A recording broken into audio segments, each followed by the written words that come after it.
Feel your mind racing, 1,000 thoughts swirling, like leaves in a restless wind. What if the simplest path to profound stillness is found not in struggle but in quiet listening? Welcome, dear friend, to the ocean of mind. Tonight, discover a sanctuary where the currents of mental noise gently dissolve, and the pure light of instant inner peace softly illuminates your way. In this sacred moment, we invite you to embark on a unique journey.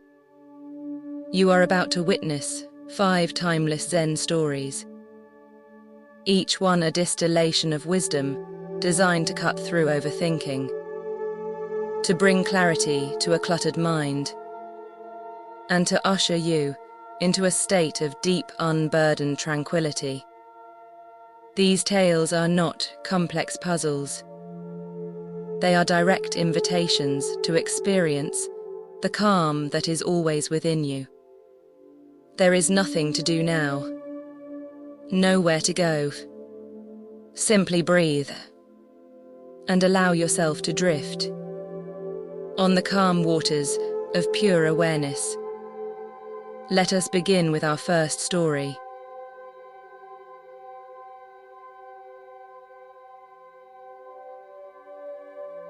Empty your cup. A university professor went to visit a famous Zen master. While the master quietly served tea, the professor talked about Zen.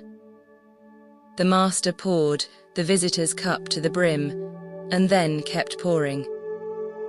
The professor watched the overflowing cup until he could no longer restrain himself. "It's overfull. No more will go in," the professor blurted. "You are like this cup," the master replied. "How can I show you Zen unless you first empty your cup?"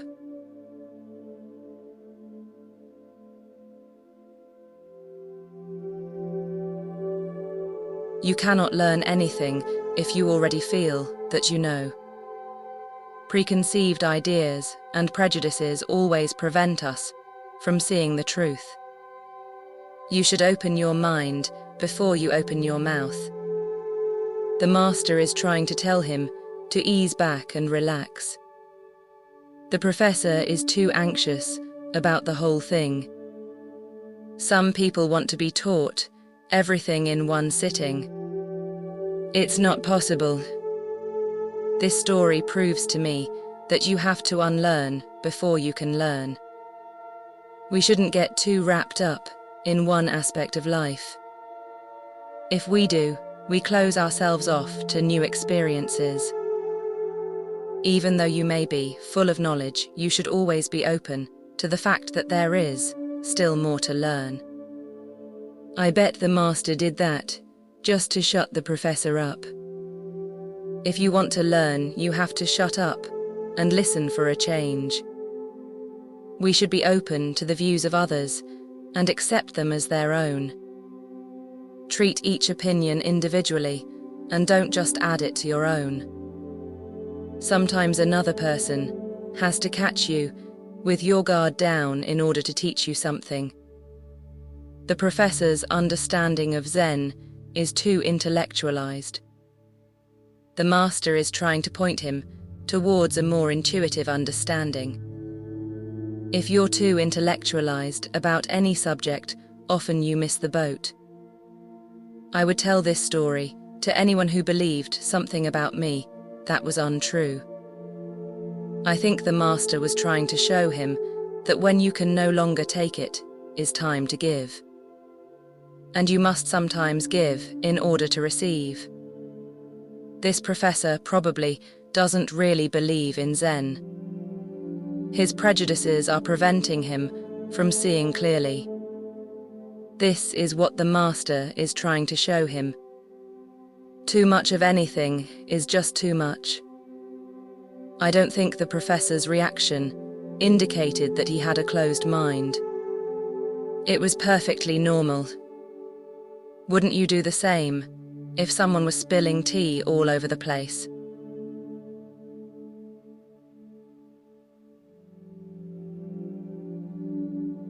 Story 2. Enlightened. One day the master announced that a young monk had reached an advanced state of enlightenment. The news caused some stir. Some of the monks went to see the young monk. "We heard you are enlightened." "Is that true?" they asked. "It is," he replied. "And how do you feel?" "As miserable as ever," said the monk.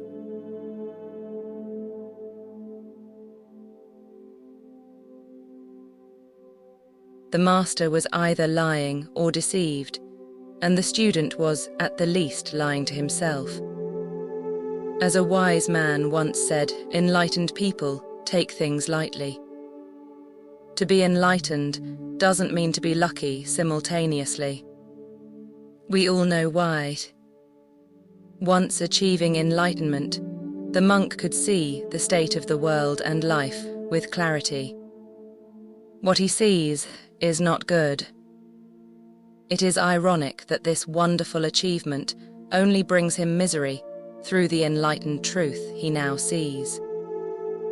It doesn't matter if you're enlightened or not, you still have the same feelings as before. Only now things are much clearer. Reality is reality, whether you're enlightened or not. Knowledge is infinite. The more you learn, the more you will realize that you know nothing. Enlightenment changes nothing and everything. Nothing is solved. Enlightenment is not a goal, but a state of being that has to be rediscovered on a continual basis. Okay, smile. The reason I believe, this being to say miserable as ever, is because now the others will be expecting him to be a certain being and act in certain ways. One cannot be free if there are always expectations of him. The more you know, the less you know. After enlightenment, the young monk finally understands the world, how it works, and all of its component parts. Now this feat is a large one that many do not achieve. The reason the monk is now more miserable is because he feels the situation that he now is enlightened upon is a helpless one. Unfortunately, the monk is pessimistic and cannot foresee a solution for all of the problems that he has just begun to understand. Maybe the monk is not truly enlightened. The journey is more important than the destination.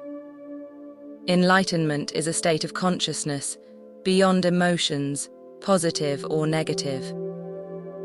An enlightened person would be totally accepting of his state of mind at each moment, however miserable that might be. Ultimately, however, true enlightened would in time lead to a wholly positive emotional state which would reflect and express the bliss of transcendence. If enlightenment is the state of seeing things as they truly are, then it isn't necessarily going to make you happy. We have no valid way of predicting how we shall feel once enlightenment is attained, although we all have presumptions and curiosity. The reality may, probably will, be wonderful yet different from our assumptions. When a person is enlightened, they discover that they still know so much less than ever they did. For monks to become enlightened doesn't require to change feelings. I think that the young monk told his peers that he was as miserable as ever, so that they would not envy him or his enlightenment. If they were to envy him, then it would hinder their own development, because in order to reach this higher consciousness, one is supposed to have let go of any desires. To want this enlightenment so much would just add on another want. Many people believe that with enlightenment comes peace, power, and a sense of knowing, but with each stage of enlightenment, we must still chop wood and carry water. I used to be different, now I'm the same.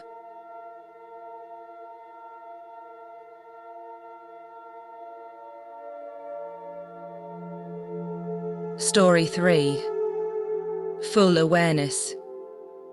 After 10 years of apprenticeship, Tenno achieved the rank of Zen teacher. One rainy day, he went to visit the famous master Nanin. When he walked in, the master greeted him with a question: "Did you leave your wooden clogs and umbrella on the porch?" "Yes," Tenno replied. "Tell me," the master continued, "did you place your umbrella to the left of your shoes or to the right?" Tenno did not know the answer and realized that he had not yet attained full awareness. So he became Nanin's apprentice and studied under him for 10 more years.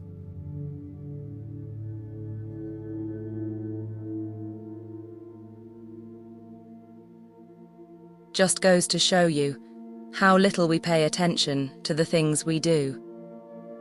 This story makes me realize how much of my time is wasted by paying little attention to what I am doing at each moment. I'm either focused on the past or future and am not aware of what I'm doing. Do we remember every detail of our day? Is it possible to be aware at all times? Full awareness includes even the most insignificant things. Very odd. It's funny how people do things without realizing that they are doing them. I'm a cashier at a convenience store, and when I ask people what kind of sandwich they bought, they forget and have to look down to read the wrapper. Full awareness or great retention. Awareness should flow and not get caught up in what flows through it.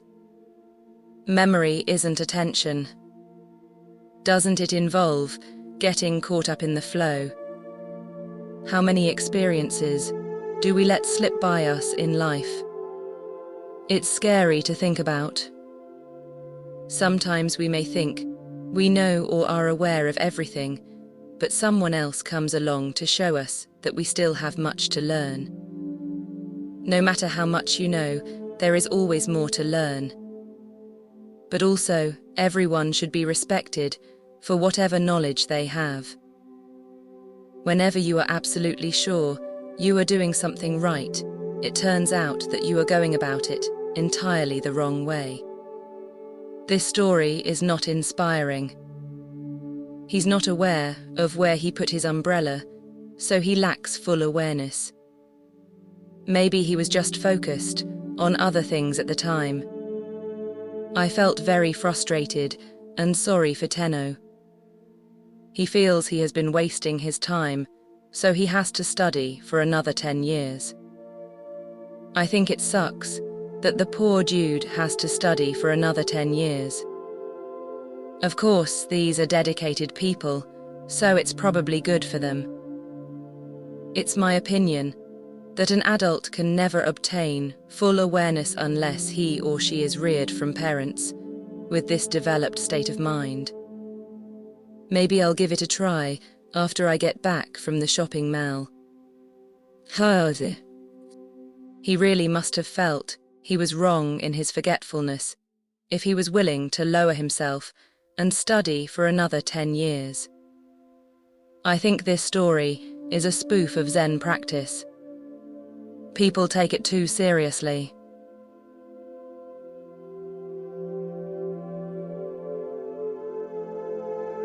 Story 4.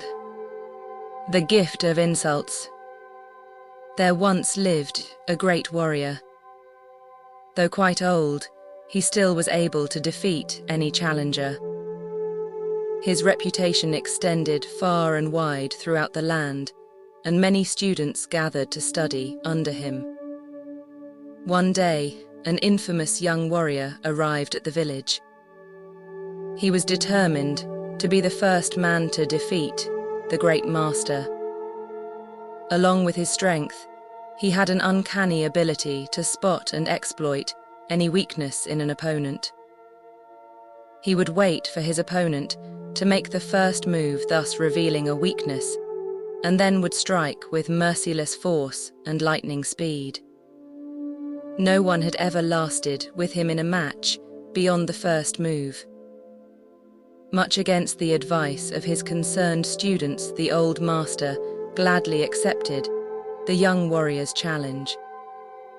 As the two squared off for battle, the young warrior began to hurl insults at the old master.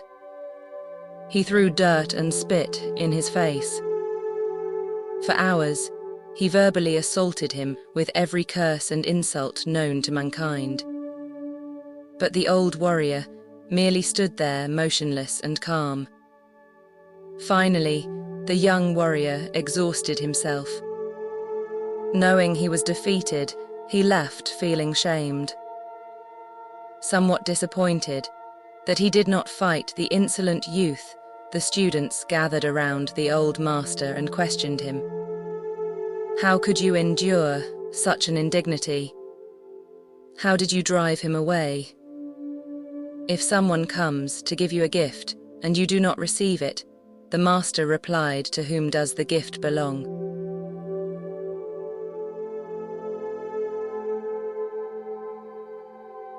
The old warrior must have been thick-skinned. I would hesitate, he who hesitates is lost, to call insults a gift, but this reminds me of child's saying, I'm made of rubber, you're made of glue. Everything you say bounces off me and sticks to you.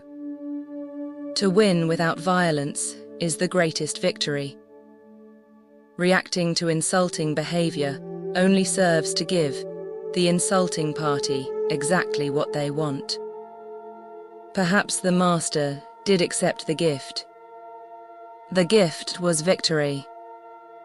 The master needed only stand there and take it to accept his gift. If you do not receive someone's gift of insults, you haven't been insulted. The young whippersnapper obviously fell into his own trap. With the first insult, he gave away victory to the old man by displaying his own weakness. It's not what happens to you that matters, it's what happens in you. This story reminds me of something I read in one of my Aikido books. Two old great masters were preparing to fight in a kendo match, Japanese swordsmanship. When the match started, neither one moved from their fighting stance. In fact, they both stayed exactly still for 5 minutes until the match was finally called a draw.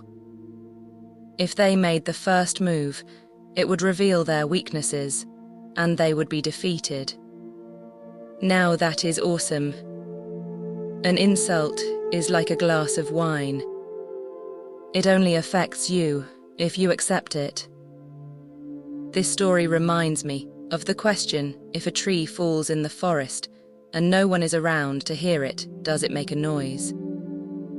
The same question can be asked in this story, paraphrasing, if an insult falls on deaf ears, who is insulted? The older warrior had no other choice but to not move and stand fast. He understood his own limitations, and through his years of experience also knew his opponent's strengths. He was once a young warrior too. If I may be so crude, I'd say that our infamous young warrior got his ass kicked. This reminds me of my mother's words, if you throw stones into a slushy puddle, it is bound to splash back on you. We are Indians from Asia, and boy do we have thousands of such Zen stories. This is one of the best illustrations of Zen stories, because it illustrates a universal principle, raid truth. The setting for the story is appropriate, because its lesson is a two-edged sword. There is the obvious consequence of the elder warrior refusing to accept the younger warrior's gifts, and also the more subtle but implicit idea that a gift cannot be accepted without quid pro quo. The old warrior also had gifts to bestow, knowledge of his skill and his weakness. The younger man, because he focused only on weaknesses, was blind to the older warrior's proffered gift and therefore refused it. So the elder retained his strengths while the younger went away empty-handed. It illustrates the universal truth that whatever you give is what you receive, or whatever goes around comes around.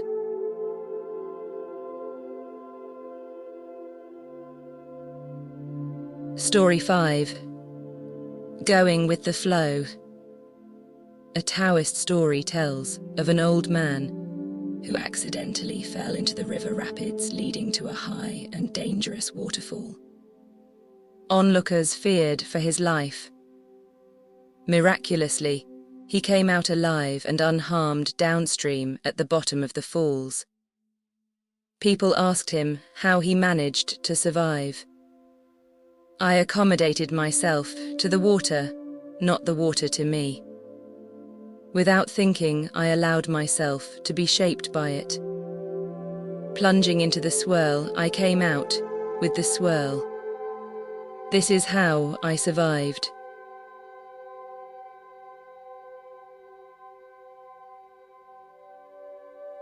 You have to accommodate yourself to life and get used to dealing with your problems as they come.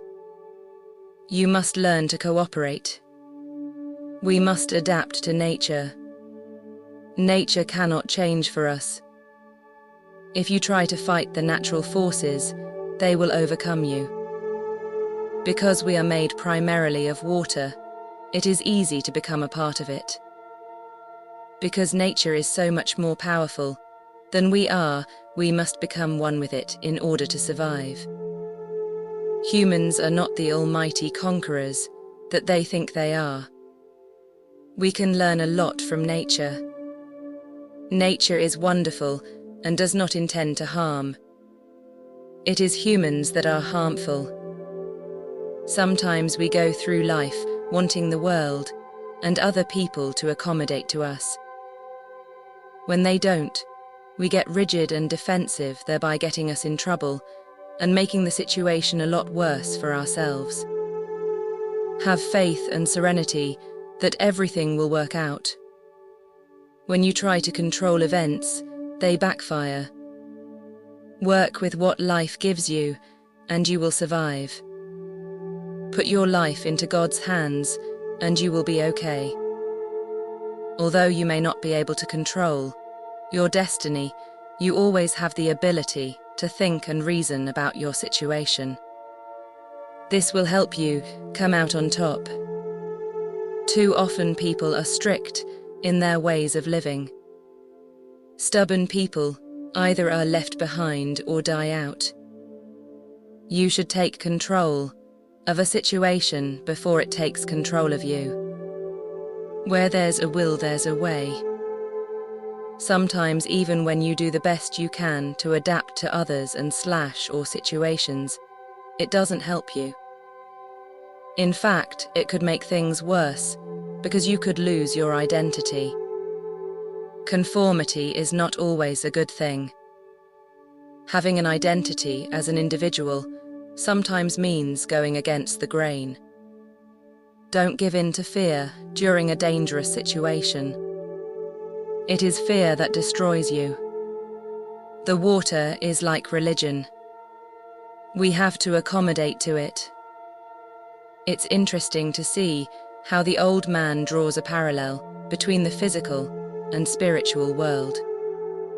You must be one with a crisis.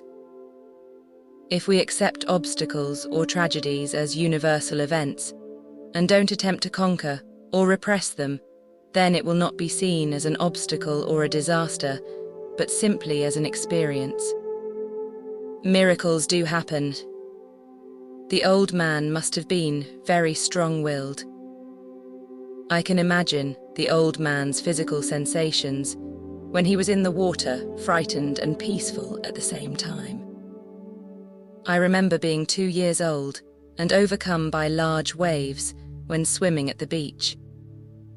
Perhaps if I had accommodated myself to the water, I would not have been as frightened.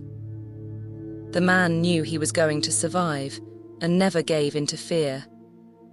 Maybe that's the lesson. Always maintain a positive attitude about life.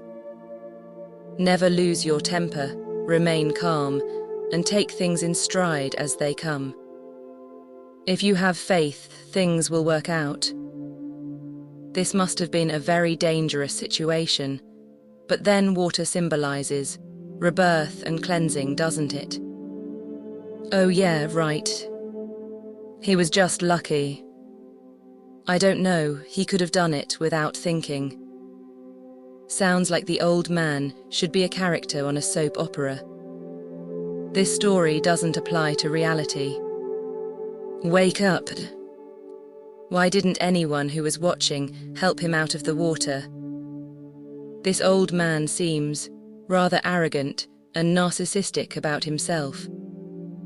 The story reminds me of people who tried to go over Niagara Falls in a barrel. They got arrested for that.